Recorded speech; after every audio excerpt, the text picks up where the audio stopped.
Assalamualaikum warahmatullahi wabarakatuh. Bismillahirrahmanirrahim. Alhamdulillahirabbil alamin. Wassalatu wassalamu ala asyrofil mursalin sayyidina Maulana Muhammadin wa ala alihi washabihi ajmain amma ba'du. Ingkang pertama matur nuwun angsal gelar Gus Kiai. Dados mun sempurna niki. Nggih, teng ngarsa para keluarga besar Mbah Munawir, keluarga besar Mbah Makmum, sedanten mawon ingkang kula hormati. Ugi alumni-alumni senior wonten Mbah Mus, Mbah Idris, sedanten keluarga ingkang kula hormati. Wau Mbah Mus cerita mergi menangi Mbah Maksum. Kula sesuai kontrak baca kitab karangan Mbah Maksum. Kula pernah digojlok seorang wartawan. Kados ceritane Mbah Mus wau. Saking menyatunya fikih dengan perilaku niku maling mawon bermadhab. Dados wedhus niku nak teng jaba iku ilang, tapi nak babi iku mboten. Mergi maling niku ngerti nak babi iku haram, wedhus niku halal. Pas penjaraan teng Jakarta nggih ngoten, wonten tiyang jarah babi. Jangan ini haram, kambing saja. Jadi saking menyatune pendidikan Islam niku maling mawon tesih gadah madhab. Dinak nyolong niku wedhus mergi halal, ampun nyolong napa? Babi. Niku kisah nyata, kula nate dolan teng daerah mriki. Kenapa ini di luar kalau itu di dalam? Oh, kalau ini di luar enggak ada yang nyolong, Gus. Tapi kalau di mergo sing teng jaba niku babi, sing teng jero wedhus. Mergo jare malinge tesih bermadhab. Terus memang cerita-cerita seperti itu kathah mboten sekedar anekdot. Sementing kula badhe crita tentang zuriyah-dzuriyahipun Mbah Maksum wonten sing nom-nom lah sing kula wani ngandani wonten Mas Hilmi, wonten Mas Zaki, wonten sedanten Mas Afif. Kenapa kitab itu harus dibukukan, harus didokumentasi, dan kenapa Mbah Maksum menulis Hujjatul Ahli Sunnah wal Jamaah? Kula boten niat pamer, kula niki pembaca Al-Ibris, pembaca Al-Iqlil, pembaca risalahnya Mbah Maksum Hujjatul Ahli Sunnah wal Jamaah. Saya juga baca buku-buku karangan orang-orang dulu, terutama tiang Indonesia. Karena Mbah Mun sering pesen wa ma arsalna mir rasulin illa bilisani qaumi. Jadi orang itu jadi rasul itu pasti dengan gaya atau budaya masyarakatnya. Termasuk wong desa niku hormat tamu. Nah ning kota niku bentuk hormatnya beda. Mulane wonten kiai desa muni fal yukrim jarahu iku nak ketemu tangga takok, nak ora takok sombong. Nak kiai kota walian, nak ketemu tangga aja takok, iku ganggu privasine wong. Dados makna ikram tetap, tapi implementasinya bilisani qaumi. Orang kota itu kalau sering ditanya itu mesti protes karena privasinya terganggu. Tapi kalau di kampung itu suka ditanya karena itu dianggap keramahan. Makanya kula niku termasuk orang yang jarang bertamu. Mergi kula gadah trauma kalian kakakipun Gus Zofur Gus Kamil. Beliau berkeyakinan silaturahim itu sae. Dolani alumni. Bareng didolani assalamualaikum matur nuwun Gus rawuh. Niku alumni niku ilang, awan-awan Gus. Mergo kepengin hormat nyembelih ayam, ayame jek dolanan. Pitik itu teng desa kan pacare kuwathah, golekane angel. Bar salam niku ilang sampai sak jam. Bale runtusen, pitike mboten kecekel. Akhirnya ngapunten Gus mboten saged hormat, ngapunten mboten saged hormat.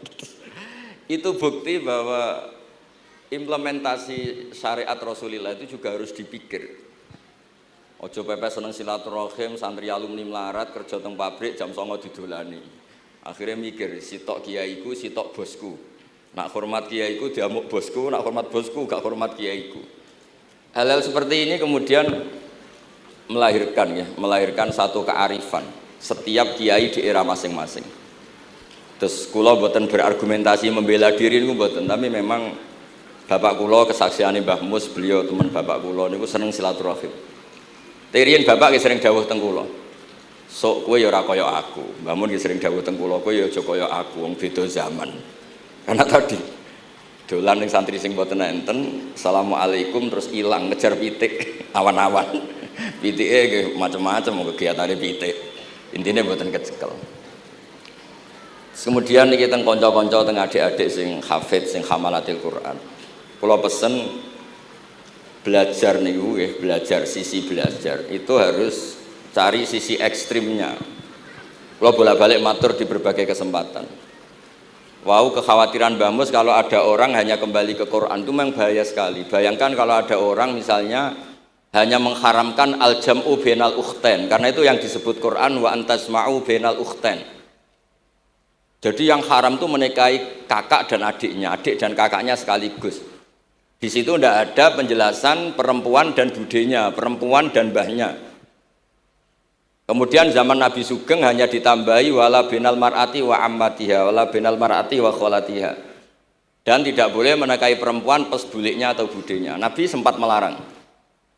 Karena kalau sebagai lelaki ini ijek masuk lah. Misalnya bojone jenengan umur 17 tahun, bulike umur selawe 17 ijek mungkin masuk lah dalam definisi biologis itu masih masuk. Dan Nabi tidak pernah menambahkan wala binal mar'ati wa jaddatiha. Karena kalau istri kita umur 20, banyak mungkin umur 70. Itu kira-kira nggak usah dilarang, ya orang kepikiran lah. Jadi orang kepikiran ya orang sableng. Nah, kemudian kalau hanya kembali ke Quran, nanti kita hanya mengharamkan al-jam'u bainal ukhtain, karena itu yang disebut Al-Quran. Wa antasma'u bainal ukhtain. Lalu lahirlah pakar-pakar balaghah.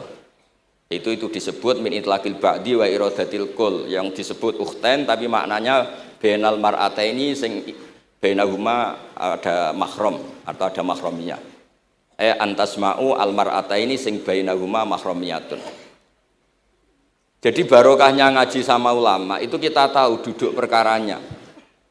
Ini lafadz yang mewakili atau lafadz yang sebenarnya atau lafadz yang simbolis. Lafadz simbolis itu saking mangkelnya Allah. Itu kalau ada orang salah itu disebut wa ja'ala minhumul qiradata wal khanazira wa abadat tauhid. Jadi kalau misalnya dalam penelitian tidak pernah ada orang yang dirubah Allah menjadi kera, menjadi babi, itu kita masih bisa menganalisis.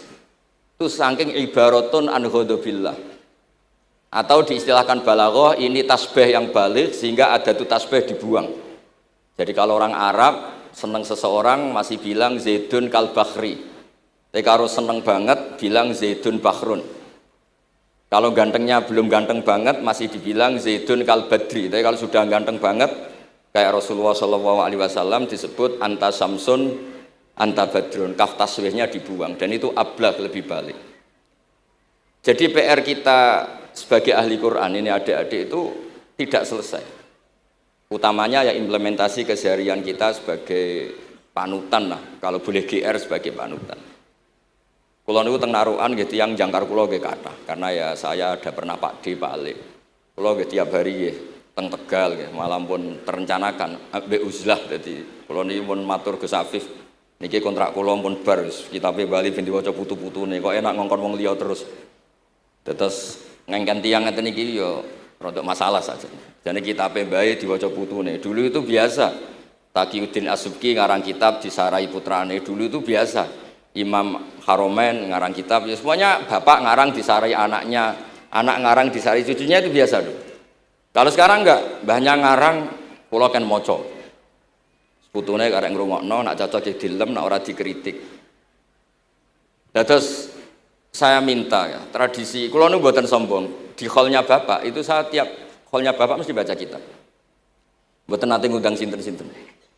Perkarane tiyang NU niku ora usah diundang wis teko. Mboten wonten undangan sing teko mun kuatah. Mbok saking senenge wong alim, mbok saking senenge bingung mboten ngerti, pokoke ora diundang teko. Ya akhirnya kula bingung, ora hormat iku dosa. Hormat iku sing teko iku ninggal kewajiban ngurusi bojone, timbang ngurusi bojo ribet nekani hall.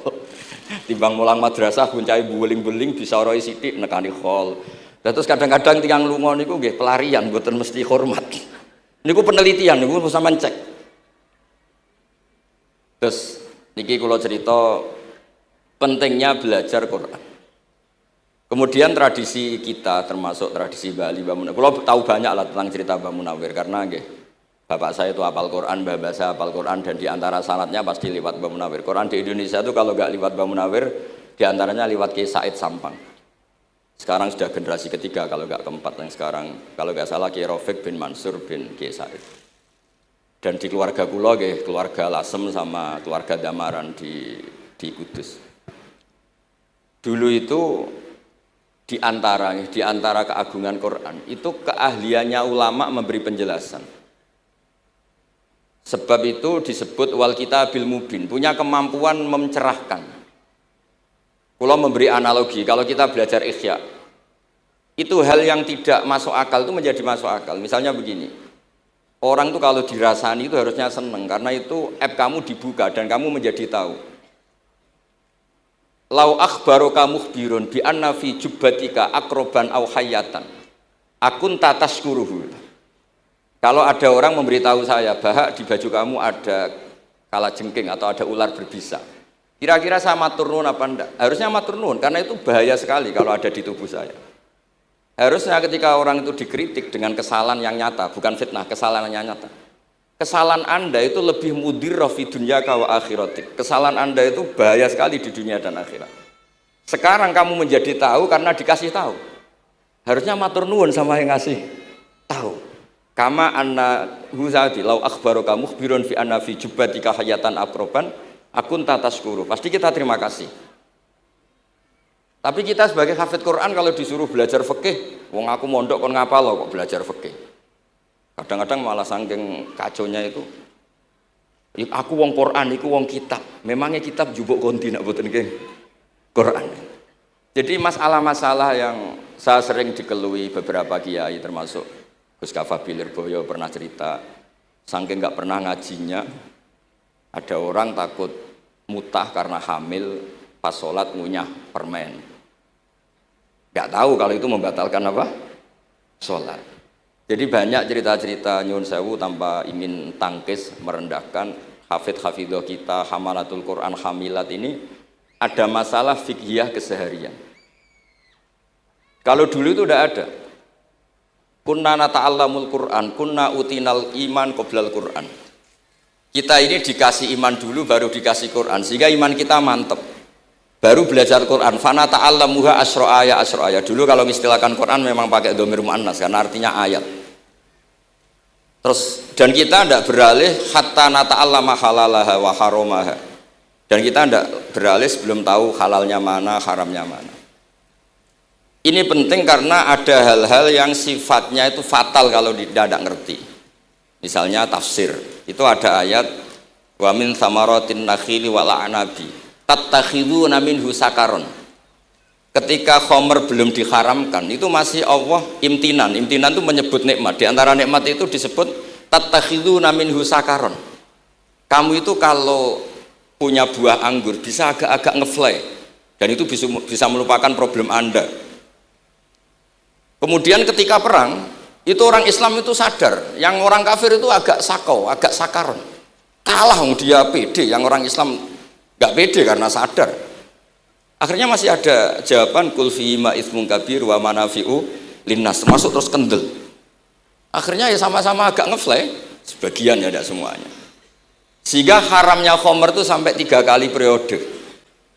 Nah, pernah haram hanya kalau mendekati sholat, la taqrabus sholat wa antum sukaro, tapi kalau mau sholat duhur ya nyakonya itu jam 7, jangan setengah 12, nanti masih kuliah ibal kafirun a'budu ma ta'budun wa antum abidu nama. Karena peristiwa itu baru terakhir diharamkan tanpa catatan. Nah hal-hal seperti ini misalnya saya ini Mbah Mus sering ngendikan, Pak Kures juga sering ngendikan, saya tidak percaya terjemah, kata Mbah Mus. Ya karena kalau terjemah itu berdiri sendiri, ada ayatun mansukhoh atau ahkamun sing mansukhoh atau hukmun sing mansuh. Kebetulan anak ini belajar yang mansuh, dia tidak ngerti nasihnya, yaitu terus dipegang, katanya memegang Al-Quran. Padahal hukum itu sudah diganti sama Allah Ta'ala, disebut nasa mansuh. Sehingga dulu kalau Sayyidina Ali ngecek beberapa masjid, ada guru atau ustadz, kamu pengajar Quran, iya. Apakah kamu ngerti nasa mansuh? Enggak. Jawabnya Sayyidina Ali, halakta wa ahlakta, kamu sendiri rusak dan kamu merusak orang lain. Nah, ketika di Kerapia itu ada Mbah Ali Maksum, Mbah Maimun tuh sering cerita ke saya, dhisik iku hak Mbah Munawir saking kepingine santri Quran yang ngaji kitab. Iku kalau ada santri Lirboyo atau santri mana mulang muin itu Mbah Munawir ikut sebagai percontohan ben santri-santri itu seneng ngaji fikih. Terus kata Mbah Mun, saking kesemseme Mbah Munawir iku ambek wong alim, delalah besanan wong alim. Dulu Mbah Zaini pernah angsal keluarga Lirboyo, sehingga beliau punya dzurriyyah teng Lirboyo. Terus besanan kalian Mbah Maksum, Nyai Hasyim angsal Bali Maksum, sehingga terus di Krapyak itu banyak orang-orang alim. Tapi terus Mbah Mun cerita, kabeh ono regane, Bali Maksum terus populer sebagai alim allamah, sehingga yang ke Krapyak itu ya ora pati niat tahfidz, niate ngaji kitab. Singkat cerita di era itu ada Ki Abdul Qadir, tapi pondok Krapyak Bali Maksum terlalu populer sehingga terkenal ngaji sorof Bandungan. Sehingga dulu di Indonesia itu ada sorofnya Mbah Ali Maksum, ada sorofnya Mbah Maksum Ali Kuaron itu. Nah yang sorofnya Mbah Ali Maksum ya fa'ala yaf'ulu uf'ul. Kalau sorof di Mbah Maksum Kuaron fa'ala yaf'ulu fi'lan. Yang satu ngikuti fi'il itu ya harus jejer fi'il, yang satu ngikuti jurumiyah. Kalau yang dikatakan master itu sing yaji'u salisan, yang datang ketiga dalam tasrifnya fi'il.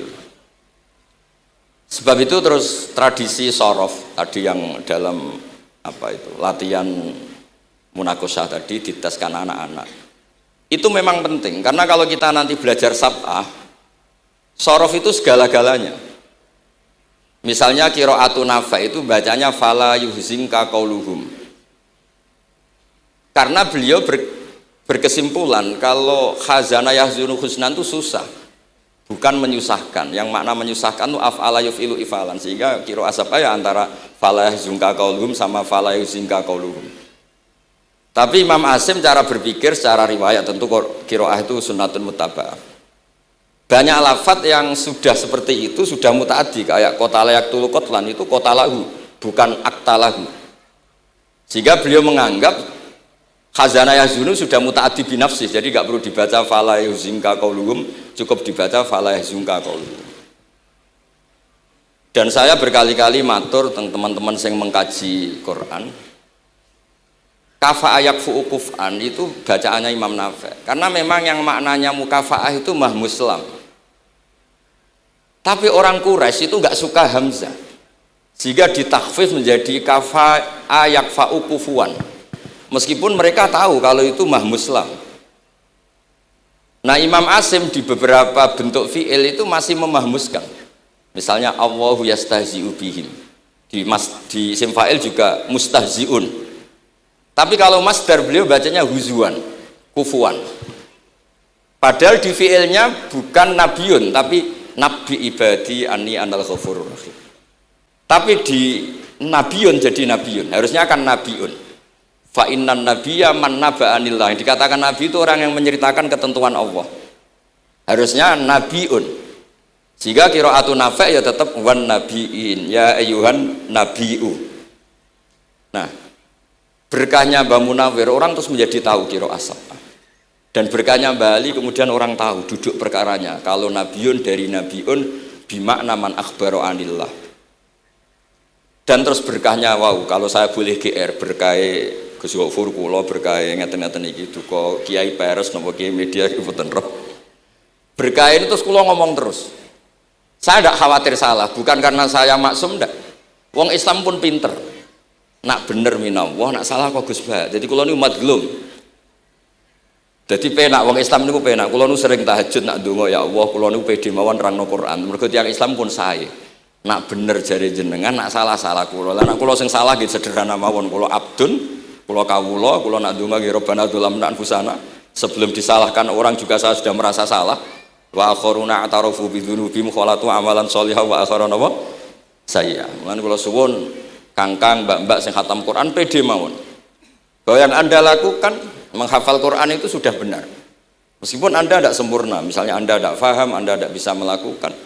Hifdzu kalil Quran huwa al-hifdzullah. Kamu menghafalkan Quran itu sudah menjaga lafaz-lafaz Quran. Sehingga lafaz Quran tetap mutawatir, lafaz Quran tetap ma'ruf, tetap masyhur, sehingga ketika ada yang memasukkan Quran konangan. Tapi kalau yang hafid sedikit lam yablugh adadat tawatur, takutnya kalau ada yang menyalah, ada yang apa itu tidak diketahui. Di barokahnya hamalatul Quran sing aksar wa aksar itu kita terjaga. Nah, itu yang dimaksud Mbah Mus, Quran itu harus jadi budaya. Ning desa iku wong ra salat lah. Dengar ada warung ayamnya tiren nggak disembelih itu tidak mau makan, haram. Padahal dia ini rasolat itu lebih dari haram. Tapi tetap nggak mau makan ayam tiren. Nggak sholat disuruh makan babi ya nggak mau, haram. Sampai tadi yang nyolong saja milih wedus bukan melkeng babi, karena babi itu haram.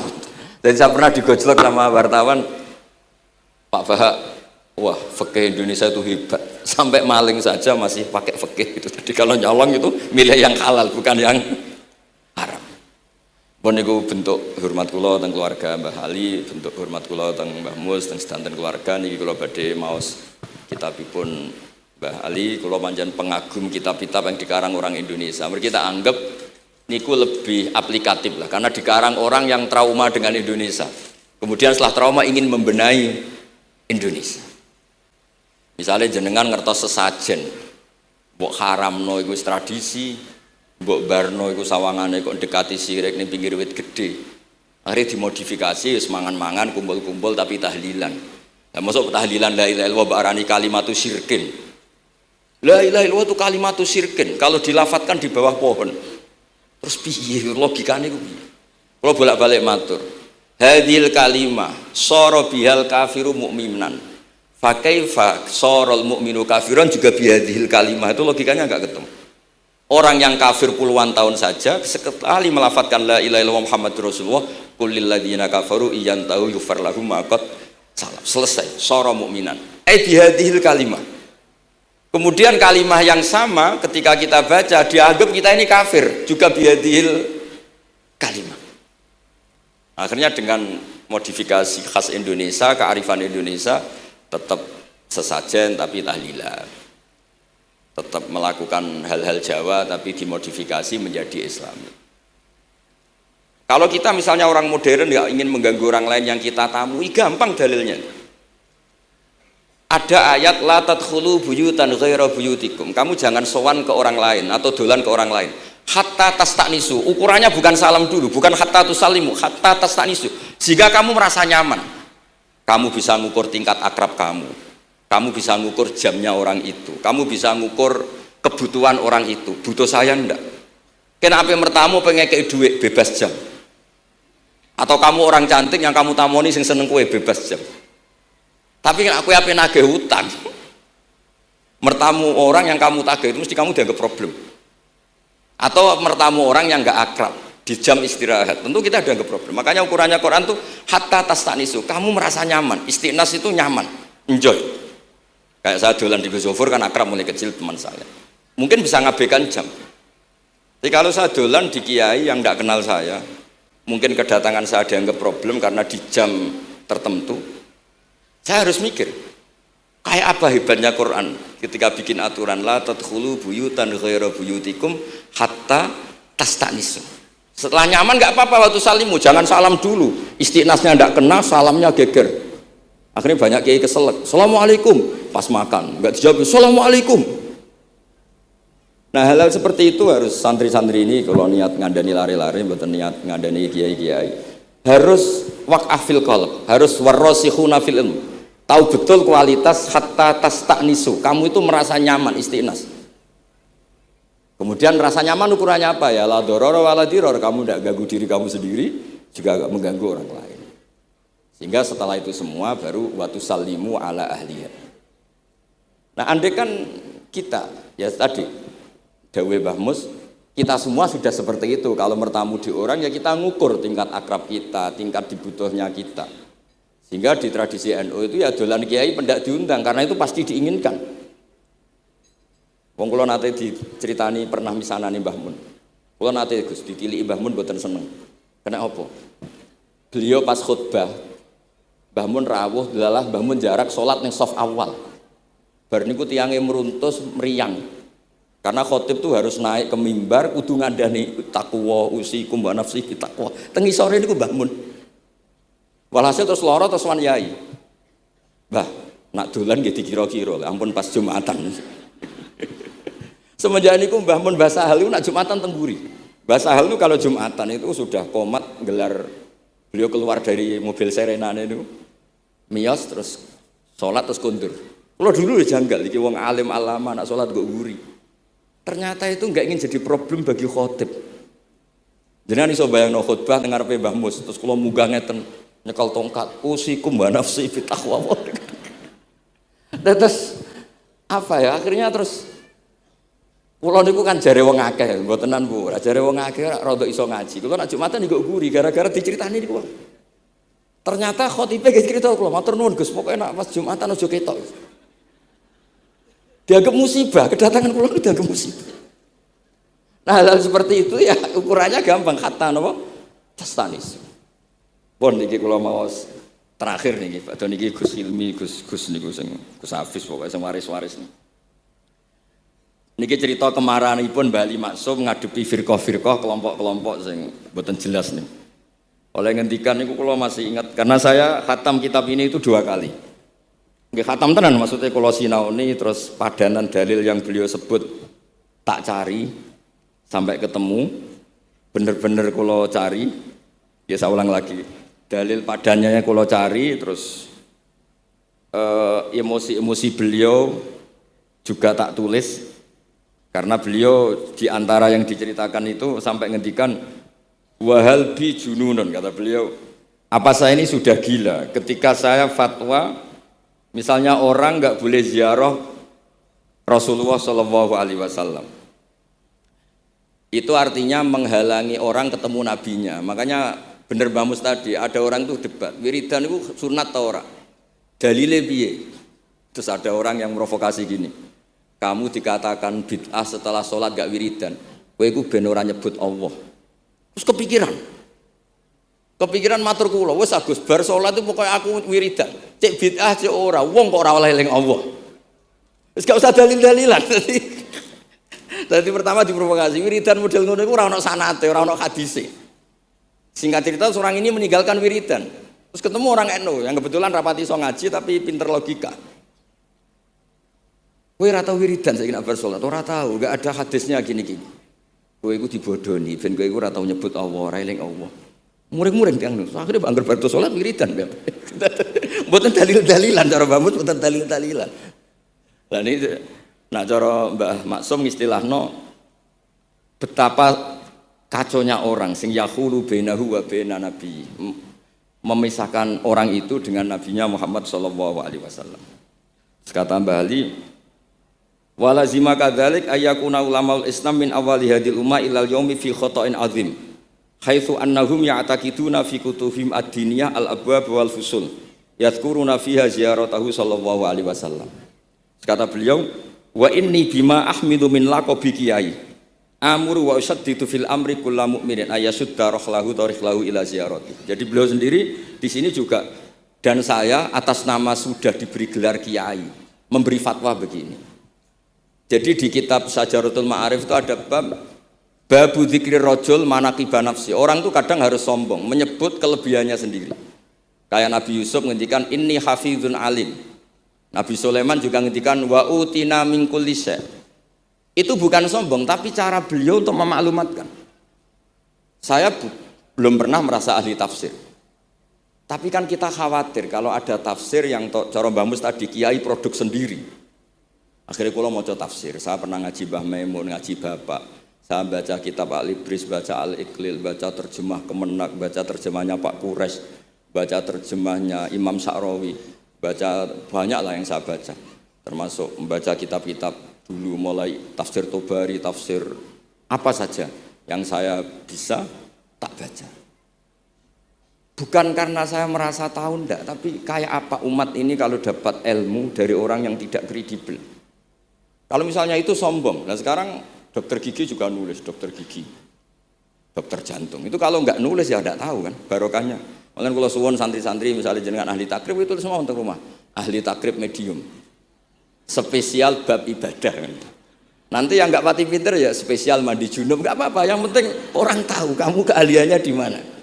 Daripada kamu nggak memaklumatkan, kemudian ada orang lain yang nggak pernah ngaji memaklumatkan seakan-akan paling tahu Islam.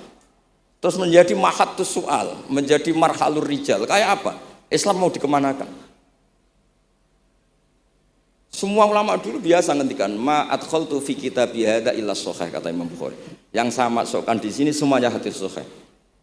Dan sebelum saya masukkan sholaitu rakaatain, saya sholat dulu. Semuanya menggaransi kitabnya. Makanya di Syajaratul Ma'arif ada babu dzikri rajul manaqiba nafsi. Yaitu ketika Nabi Yusuf menghentikan inni hafizun alim. Nabi Sulaiman menghentikan wa utina min kulli syai'. Wal anbiya kulluhum yaqulun inni lakum nasikhun amin. Semua nabi pasti maklumatkan diri inni lakum nasikhun amin. Saya ini penasihat terbaik, nasihat yang bisa dipercaya.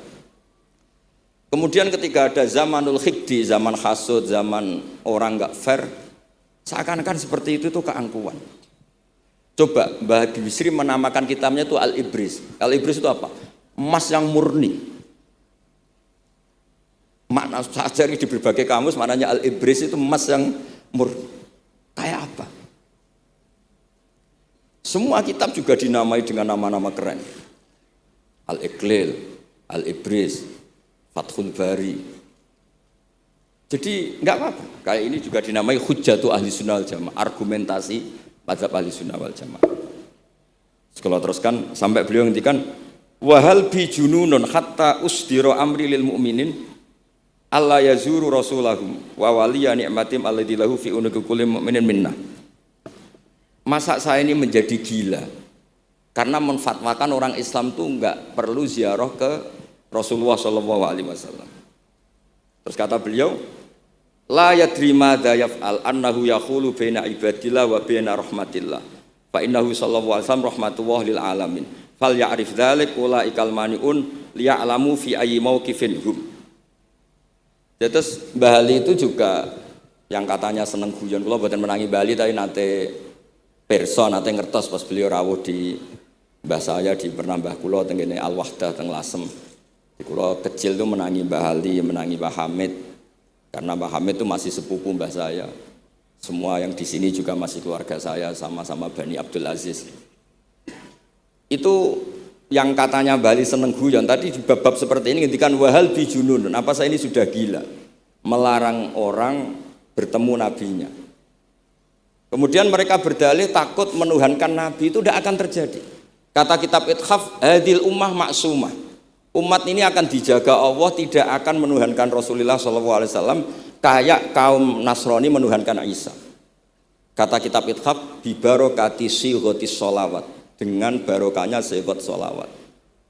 Beliau ngendikan wan nabiyyu sallallahu alaihi wasallam wa in jalla qadru muhtajun ila rahmatihi ta'ala. Sighot sholawat itu kan unik. Allahumma, Allah itu Tuhan, sholli ala sayyidina Muhammad. Hadzal nabiyyu wa in jalla qadru muhtajun ila rahmatihi ta'ala. Jadi kita mengekspresikan mahabbah bahwa Nabi itu ahabbul khalqi ilallah. Di saat yang sama kita tetap bilang Allah yang Tuhan tolong selalu beri sholawat dan rahmat ke Rasulullah. Berarti duduk perkaranya tetap Allah sebagai Jalla Jalaluh, Nabi apapun mulianya abduhu wa rasuluh. Jadi sholawat itu sudah sighot yang insya Allah tidak akan menjadikan hadil ummah mengkultuskan Nabi hatta rafa'uhu ila darajatil uluhiyah. Karena barokahnya sighot sholawat tetap Allahumma al-mu'ti wa nabi wa injalla qadruh al-mu'ta yang dikasih. Jadi hadis sighot itu sudah sighotul tauhid, sighotul mahabbah, sighotul alaqah baini wa baina Rasulillah sallallahu alaihi wasallam. Kayak apa hadil ummah? Ya tapi tadi bener dawuh Mbah Mus. Nerangno ngene iki bagiane kiai ning desa rasa diterangno wis sholawatan. Jadi kepenak rasa dalil-dalilan wis sholawatan. Tapi memang resiko gak ada yang menerangkan suatu saat kalau ada itsaratus syubuhat itu terus mereka bahaya. Makanya ada yang ngalahin nerangno sepatus ini masih terjaga. Terus niki kula nyuwun sanget, kula niku pancen bapaknya bapak saya. Bapak saya semane Mbah Nur Salim gadah bapak namanya Mbah Nur Samduko niku sepuhe niku seneng uzlah. Kula niku duka niat sepundi tapi memang mungkin faktor gen. Saya itu termasuk orang yang nyun sewu sekali terganggu kalau sering ada acara-acara makanya mun wayahe lah niki mun wayahe Mas Afif, Gus Zaki napa Gus Ilmi mus wayahe nyai, wayahe ngaji mulang kitab mbah iki teng ngarepe wong akeh dadi nak salah izin. Ojo ngomong ngarepe santri keliru jari laduni benus. Sok repot. Terus niki mboten niat menapa nggih mboten mawon. Assalamualaikum warahmatullahi wabarakatuh.